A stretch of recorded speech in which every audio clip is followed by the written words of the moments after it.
Today on The Buzz, we are talking about reinvention, resilience, and the quiet kind of success that sneaks up on you. My guest is the founder of Seacycle Swim Resort, a brand that has completely taken over wardrobes in Perth's northern suburbs and beyond. You might have seen the breezy linen sets at school drop-off.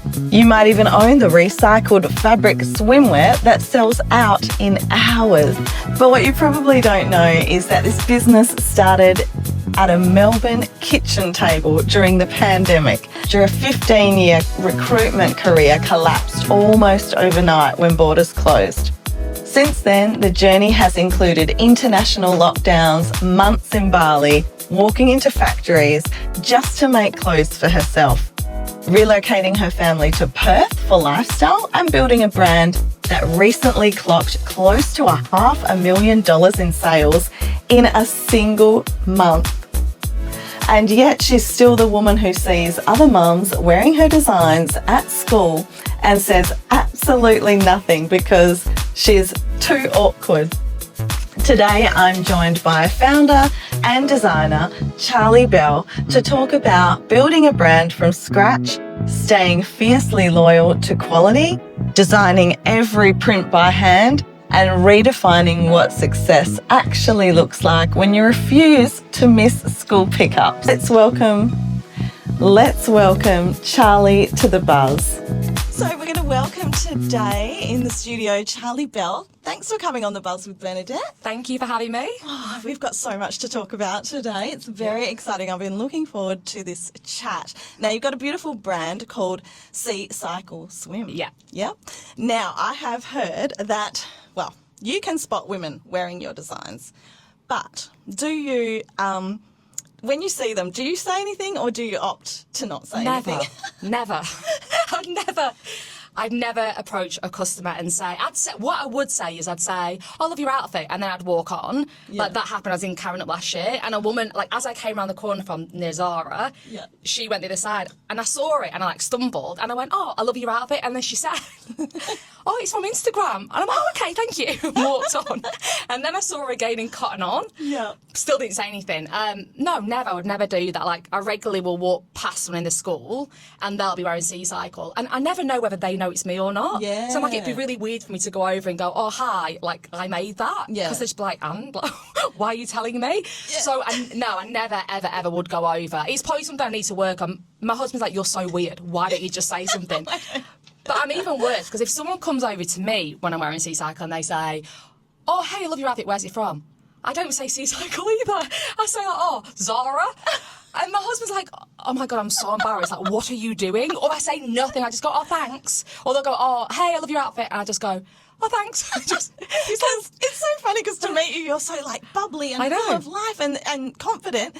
But it's like, okay, when it comes to, you know, your business and that, you just think, it's okay, I'll just sit in the background. I won't let them know. It's a British thing. Is like, it? Yeah. British people don't go around saying, hello, it's me. Yeah, ever. Like, the majority of British people just wouldn't, aren't like self-promoters. And so they find that very, especially from the north of England where I'm from, you'd just be seen as a bit of a twat if you did that. So I think it's a British thing. Like, it's definitely something I need to work on.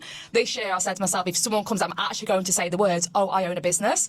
But every time I go to do it, I stumble. I go, I've even said once, I was in, you know, the little boutique in Rottnest. Right, I was in there and my little girl was wearing, like, we weren't matching, but she had one of the matching sets on. And the lady came over and was like, oh, I love your outfit, where's it from? And she was like, oh, it's my mum's. And so she came over to approach me. I was like, oh, it's actually my sister's. What a weirdo. You're like a demoter, not a promoter. Yes, I offsell my things. So then I have to ask, do you have someone that helps you promote the business? Well, yeah, the school moms or my friends or anyone who buys them, yes, they do. Like, my girlfriends would definitely promote me before I promote myself, for sure. Like, there's just... Thank goodness there's someone. Yeah. But it sounds better coming from someone else anyway, to be honest with you. And tell us, when did you come over from the UK? So I've been in Australia for 14 years. Oh, wow. Yeah, 2012, 14 years.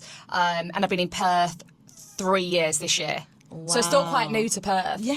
Yeah. So 3 Yeah. years in Perth and you lived in Melbourne. Melbourne, yeah, for the Right. majority. Okay. Now, you have got a story about you went overseas and then you couldn't come back. Yeah. Please tell me about that and were you so scared? So we left in COVID to go and see family. Before COVID hit? No, or? during. During. So we were in Melbourne, which obviously had the really long lockdowns and really strict lockdowns. And Yeah. we'd done it for like a year. We were so over it. Like, I've got 3 kids, so I obviously had the kids at home. This one, I think I had 3, 5 and under.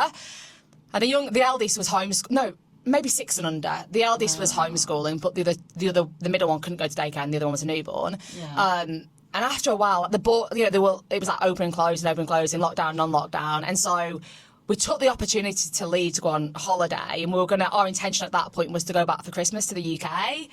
And as we're in the UK, we got told we couldn't return back in, and so we went back to the UK for a couple of months. We was in the States, and we're doing a 6-week road trip with the kids around the States. So it was really fun. Like, don't get me wrong, guys, still running the business from there. And then I spoke to someone who said, "Oh, look, we don't think you can get back in. You need to make a bit of a backup plan." And so we were like, "Okay, backup plan. How do we do this?" Luckily, we both work for ourselves, so we could make that work. But we're like, "Okay, where can we go that the time difference is short enough that we can still make the working hours work, but equally we're close enough that if we can get back in, we can go straight away?" And we chose Bali. And so we got on a flight from America to Bali. It was like the longest flight ever. And we thought at that point that we might be there a few weeks, and it ended up being a year of not being able to come back in. And so, yeah, it was an absolute nightmare. Yeah. And so with kids, that would give me anxiety. Yeah. Like, where's the structure? What are we doing? Like, my husband really struggled with it because we argued loads because he'd like moan like, "Oh, this is awful." And I'm like, get real. Like, we have coffee delivered to our door every day. We have massages every day. Why are you moaning? This is the dream. So, like, were you in Bali a year or 9 months? Oh, but we my. travelled heaps from there. Yeah, Heaven. because so it's funny. So we went in on a tourist visa, and then went on a tourist visa, and then we thought we could just put the kids into school because at this point I'm conscious that my eldest daughter's missing school. Yeah. So I was like, okay, we're gonna try and get them into a school. But when we tried to get them into a school, you had to have a KITAS visa to say you live in Bali. But to get the KITAS visa, you had to leave for 5 weeks. So then we went to Thailand for 5 weeks. Oh, nice. So it was fun. I like it. It was fun. We did some like island hopping around Thailand. And then we went back and the kids went to school there. Yeah. And so it was really cool because after the time they were there, they could speak some Bahasa. It was really good fun. But I think the unsettling part about it was not knowing when we could come back to Oz. We didn't know if it was good. It's that feeling like you don't know if you're there for a week or for 2 years. Like, no one could foresee when we'd be able to get back in. And so I made the most out of it. I'm just like, this is paradise. We'll never have this opportunity again. Yeah, I know. We get our villa cleaned 3 times a week. Like, take me back to those days. Take me back. there. Take me there. And I'm like, stop moaning. Even now, like, do you remember we used to moan when we lived in Bali, Mona? I know. Men. And like, so you're there for 8 months. And then at what point did you kind of like, I don't know, come up with this? You were going through factories. I'd started the business just before that. So you started, let's chronologically go because let's start this properly. You Yeah. were first in a completely different occupation. Yeah. So I had a recruitment business, Yeah. and I had that up until 6 months ago. I was still working that 6 months ago as my full-time job. Oh, wow. So this has only been full-time for 6 months. Oh, So, wow. yeah, so I started the business a couple of years before we left. No, I started the business 4 years ago as a complete, I never intended to start it to be what it is today. It was a sideline thing. So my recruitment business was heavily headhunting people from overseas. So the US, Europe, Australia, the UK, Canada, lots of I'd say 80% of my candidate base were from overseas. And so when COVID hit, it completely died, literally overnight. It'd gone from being like a thriving business for so many years to completely dead. And I'm like, oh crap, what do we do here? Like, we just haven't got a plan. My husband recruits into technology, so his was okay because the majority of his candidates were here. Yeah. But for me, I'm like, crap, this just isn't good. And it wasn't, I just had my 3rd baby and she was only a few weeks old, so it wasn't like I needed to work, but she was a really easy baby, so I was just like bored. I'm like, my little girl was online learning and the toddler was quite easy, and I'm like, oh, I'm so used to having a busy brain that this is really unfamiliar territory for me. And so I've always been able to sew. And I used to always make my outfits and stuff when I was at uni and like in my early 20s when I was poor, I'd always make things to wear. And so I'm like, I'm going to teach my daughter how to sew. And so we're looking for like really easy templates. Yeah. And I was like, we should sew a face mask because COVID. And so we started sewing like these little kids' face masks with like Paw Patrol and Peppa Pig. And because they were the hard ones to find with the kids' masks. Yeah. And at this point, no one even wore a mask. It was so we're talking like so early. Yeah, week 3 of COVID. Like no mask People wasn't like, a thing yet. It was just I never made it to sell. I just made it because I was like, I want to show you how to use a sewing machine. It's a dying easy, trade. nice, easy. Yeah, Yeah, I'm like, it's a dying trade. No one can sew anymore. Yeah, true. You should be able to sew. True. Like, you can then fix anything. And so I was teaching how to sew. I was like, this looks quite cool. And then I was like, I reckon we should put these on a website. And so I'd never used Shopify. I'd never made a website. But I thought, how hard can it be? Yeah. So I made a Shopify site and I took some pictures on my iPhone of her. And then I made a couple of adult ones and made my husband model them. And I put them online. And it was like, I know people go, you make your own look, but this was the luckiest timing ever. Yeah. Dan Andrews the next day announced the mask mandate for adults. And he said, compulsory for adults and highly recommended for kids. And that business just went so overnight. Just Google search. Yeah, bang. and I was the only person doing it. And so we were just getting order after order after order. And obviously I was making them all myself. How much were they? $15 and they were so shit. Yeah, like from a distance, they look really good. Like when I say I can sew, like I can sew, but it's never that great. And so it looked great from a distance, but if you were close up, you'd be like, whoa, who's done that? A child. And so I was like, but no one cared because a kid wearing a Peppa Pig one was so cool that they didn't care that it was ropey. So cute. And so you could have them interchangeable, one for every day, different, matching your outfit. There was like a customer, like a local customer who we got about 20 orders off her and we're like, she's our biggest customer.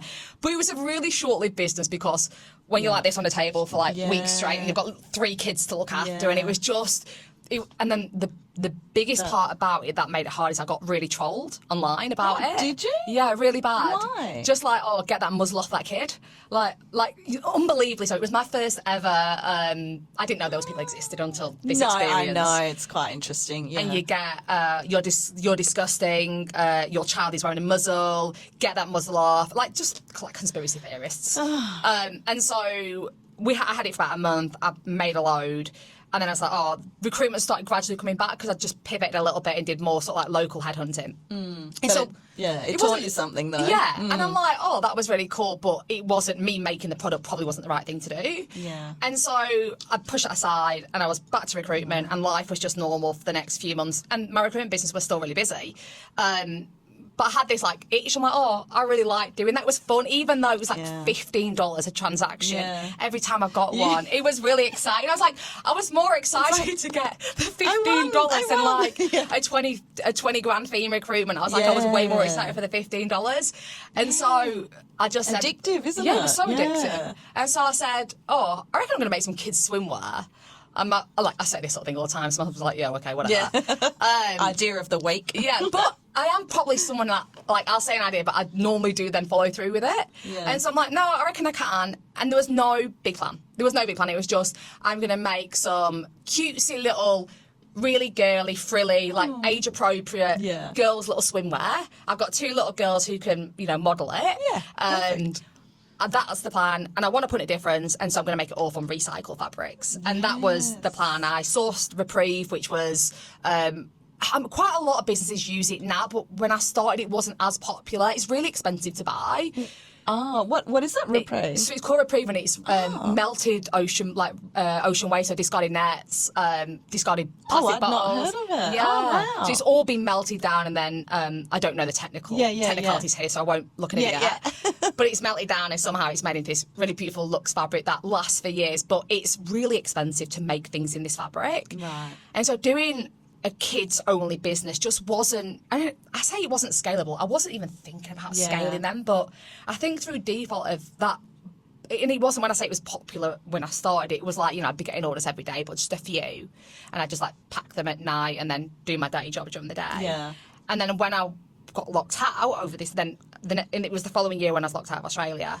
My girlfriend in Melbourne had the stock in her garage, and so she was posting out for me. Oh, fantastic! And it was just that for the 2 years I started making women's because there was a bit more profit in it because the kids just wasn't making any money, because it was so expensive to make, and I was having to do small batches because I was a small business, and so I didn't take $1 out of this business at this point. No, really? I didn't take $1 out of this business till this year. Oh, wow! Yeah, And it didn't dishearten you because the passion was...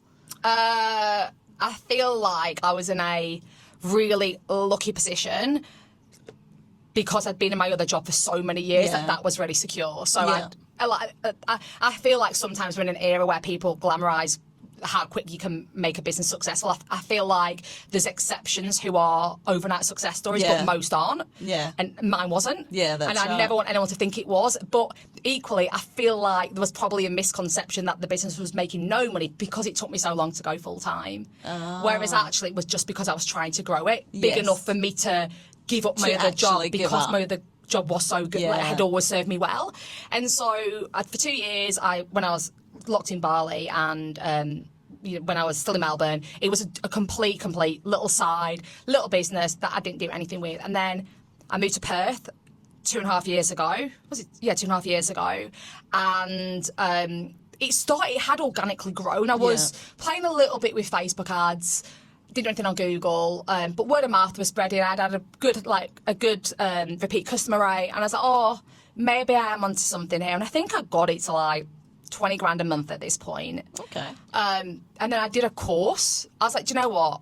If I'm going to make anything of this, I need to learn how to grow this sort of business because I've got no idea. Yeah, so what sort of course did you do? So it was called E-commerce Equation. There's a shout out maybe. Yeah, right. I'm not in the program anymore, but I did E-commerce Equation. It was really expensive to invest into it. I paid, I think, like $24,000 for the course. Wow. Yeah. And you have to be really in it. Like, I was on like the online tutorials all the time. I was like in the modules. I was learning.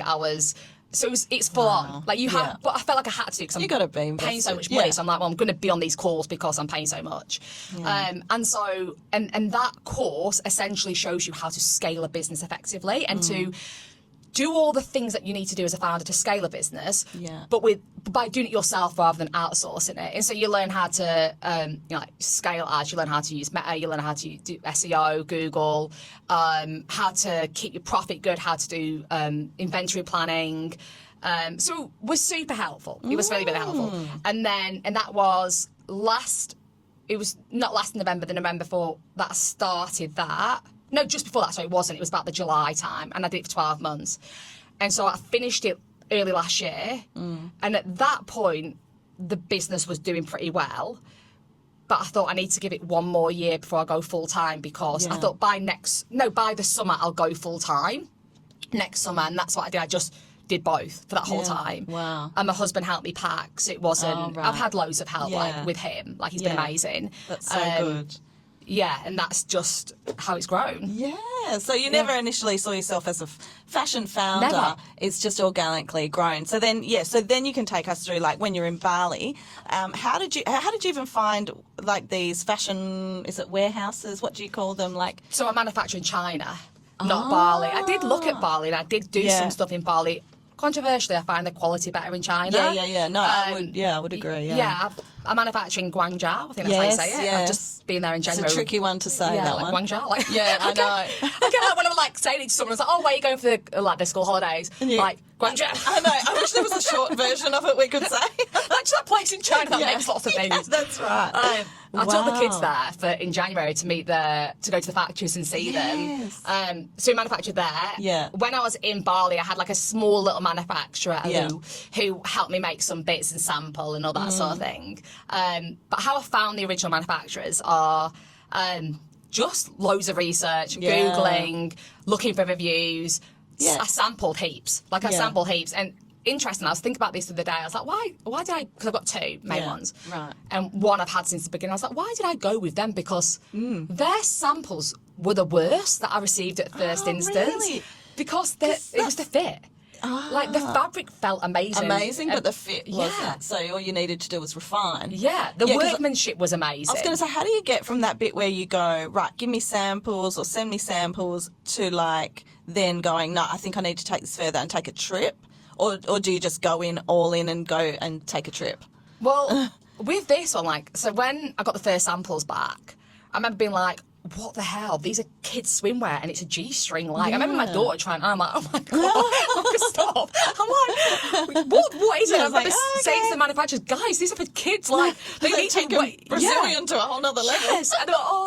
And I reckon, do you know what? I reckon they were chancing it a little bit in the fact that they'd probably not done kids before, but they wanted the business. And so we worked with each other to refine it. And then the next lot they sent me were like shorts. And I'm like, guys, not G-string, not shorts, just something in between. And I remember having to like send them measurements, literally like drawn, like this is 0.5 centimetres here and 0.3 centimetres there, and to get it exactly right. And I feel like we did nail it then because our fit on kids, our return rate is like 0. Oh, wow. So they started there, and then we just kept to the same things. And because I've been so small, this was my first visit to them, and so I haven't been before. Oh, okay. But I've done lots of FaceTimes with them and online meetings and stuff, and I get sent heaps of videos of production and how everything's made and stuff. But this was my first proper trip. But then I reckon a year in, I kept getting a couple of mistakes with the original ones.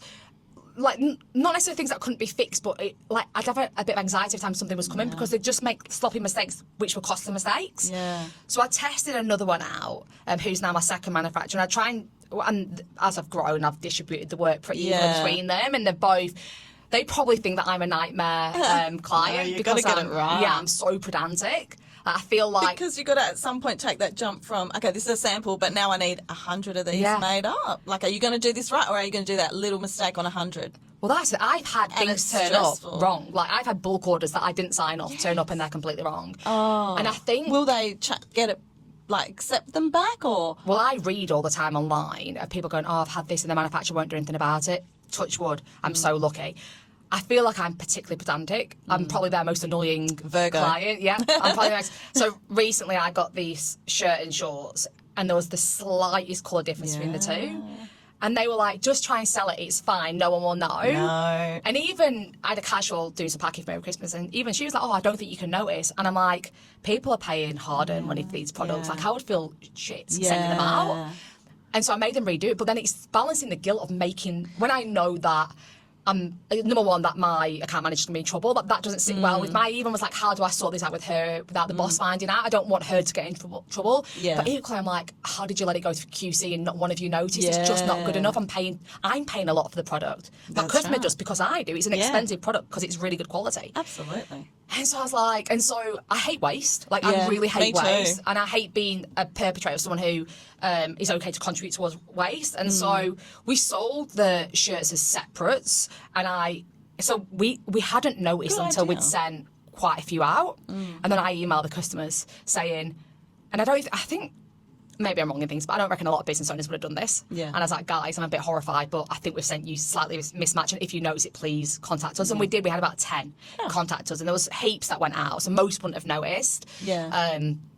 But they did do them for me again. But it just meant that when we was waiting for them to arrive and we had to pay express and stuff and to get here quicker, we had to resend out all the new shirts to match with the... But at least your customer base then know that you've got like a standard, and you respect them enough to actually be transparent and give them the option as well. We got some men's shorts ones sent, and there was like, I obviously signed the samples off, and they came and they were like shiny. It was so weird. Oh wow. They were like, this is a weird English thing to say, but like what a Turkish waiter would wear. Like, I mean, they remind me of like a Turkish waiter in Marmaris wearing shiny shorts. And my husband's like, your order. Jesus, so bad, because, and my manufacturer's like, just send them out, see if anyone notices. I'm like, never can I send these out. They're shiny, like they're horrendous. And then I thought about sending them to like a homeless shelter to go, I don't like waste. What about the blokes in your community having these? But then I was like, people have got my label. And if they get on the black market, then people think that that's my product. I was going to maybe I should cut all the labels out and pass them on, but could do. But you'll recognise them. You see them out there. I know. And so is it true that you are just using linen, or like what sort of fabric are we working with? We only have ever used a linen cotton blend. So it's heavily linen. It's this. Beautiful. So it doesn't. The whole reason why everyone loves it is that you don't need to iron it. Yes. And now I feel like I'm too scared to deviate off it because everyone, like, we get emails all the time from customers going, oh my God, it's a dream. Like, you don't have to iron. So you can pack it in the suitcase. Yeah. Fantastic. Yeah. And you know, when you're a busy woman and you have lots of things to do, the last thing you want to be doing, I'm the laziest person when it comes to like presentation. Yeah. So the last thing I want to do is like iron anything. And so I found this and I didn't go sourcing a fabric that doesn't need to be ironed. It just was that. Yeah. And so I get this fabric. I love the feel of it. I feel like it's really versatile. It's printable, blah, blah, blah. And I'm like, and then I'm starting getting these, I wouldn't have ironed it anyway, No. but I'm getting all these customer emails going, oh my God, I love the fact you don't have to iron it. And I'm like, oh, you don't? Yeah. Like, I know, I didn't even know you didn't have to iron it. You're like, let me put that quote on the website. Yes. And so now I advertise. It's all my ads. Do not iron. You don't need to iron. Yeah, found by accident. Yeah. But, we'll run with this. Yeah, like, sell your iron, make some money, buy more sets. And That's right. And now I've noticed when I buy other brands, and then I put it in the washing machine, and I'm like, oh, look, You're you like, have to oh, iron look it. at that. Seacycle's way better. And so you design all your prints and patterns as well? Yeah. So good. Yeah. But do you know what I am a little bit? Woman of all trades, master of none. Me too, preach. I can do all the bits, but just none of them are that great. Yeah. But then have you learnt to delegate? Like, okay, No. I'm going to, I know. Control freak. Psycho, Control freak. Control freak. Total It's control a freak. Virgo. It's a Virgo thing. I think I should only interview Virgos from now on. I wish I could. But I mean, so maybe perhaps, I'm going to tell you what to do with your business, but... I've got an adult to hire someone. I am working on it. Well, you need like a delegation. Like, I'll start the print because I'm a control freak, and then you just run and I'll tick off on it. Yeah, so you need a few little arms out from the octopus.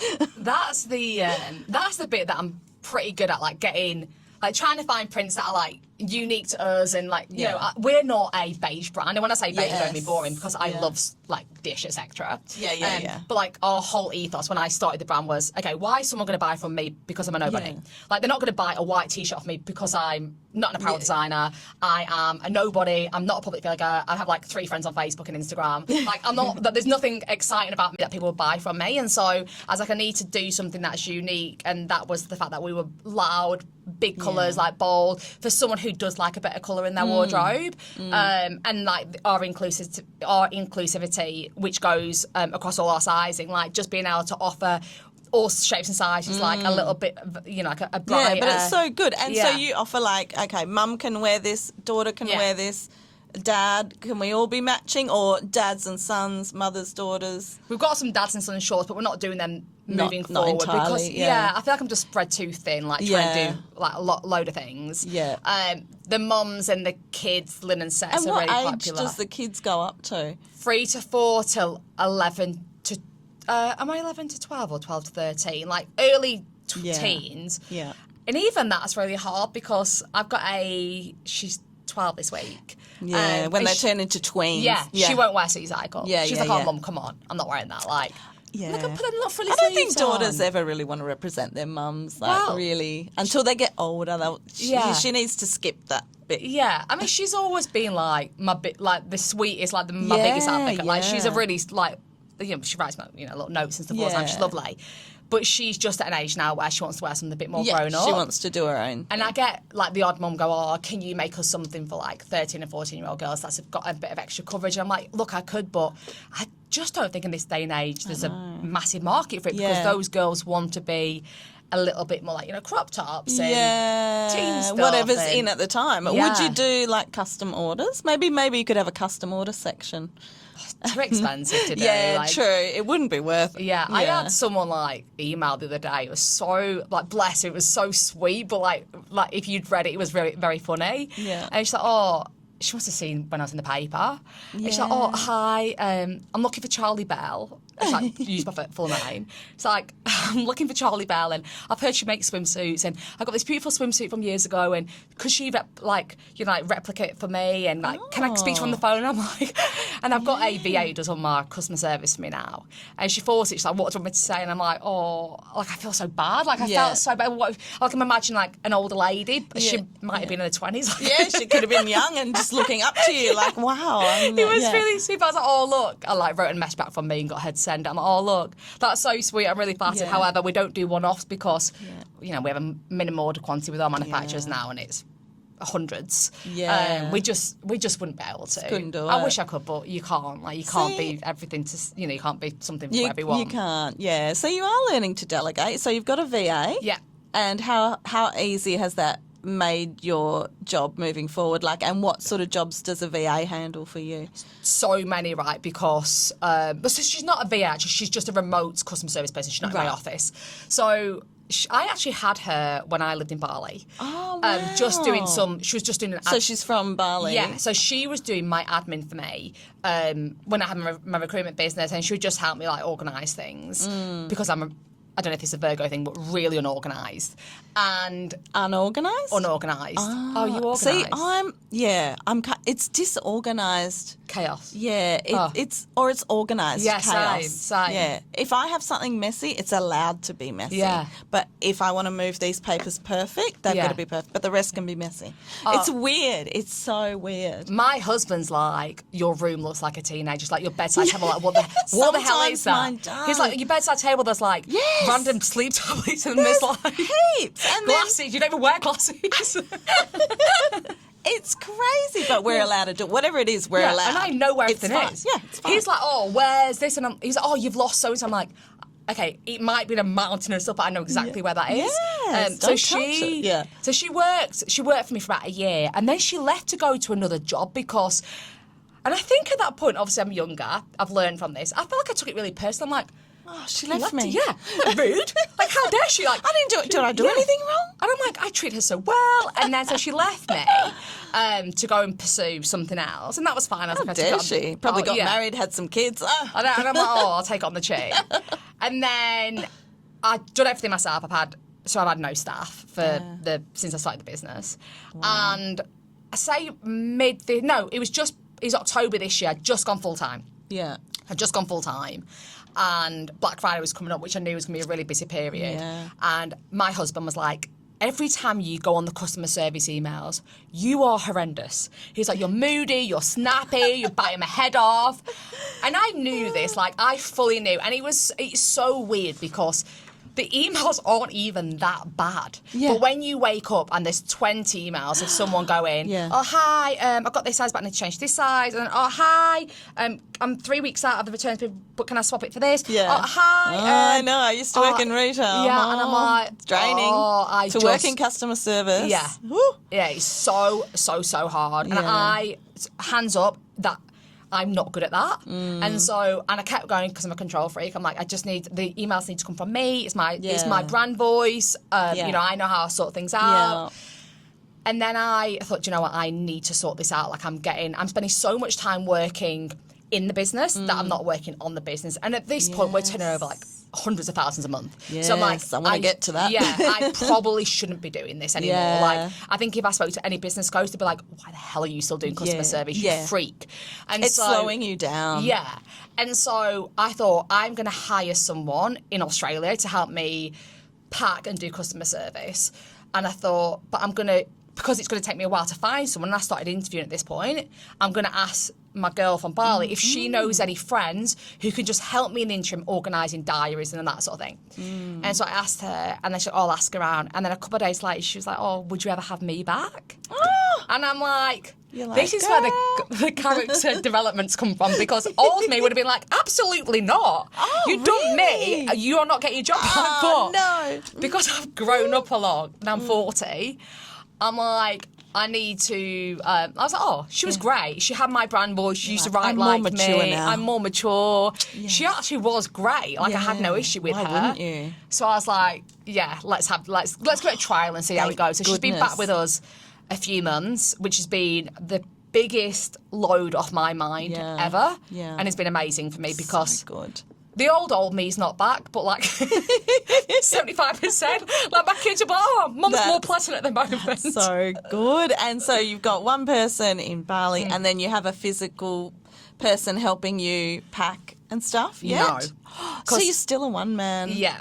Wow. Yeah, so my... And you're killing it. So my... So I was interviewing people at the time. I was interviewing people to come with me. Because we was in our old warehouse, and even by October when I was interviewing, we'd already outgrown the warehouse. And I'm like, I think this might be a health hazard to hire someone because there's boxes everywhere. Yeah. You've got to do a back bend onto a box to find something. Put 2 ladders on top of each other and... I'm like, and it's boiling hot in there because warehouses are always freaking hot and it's Perth summer.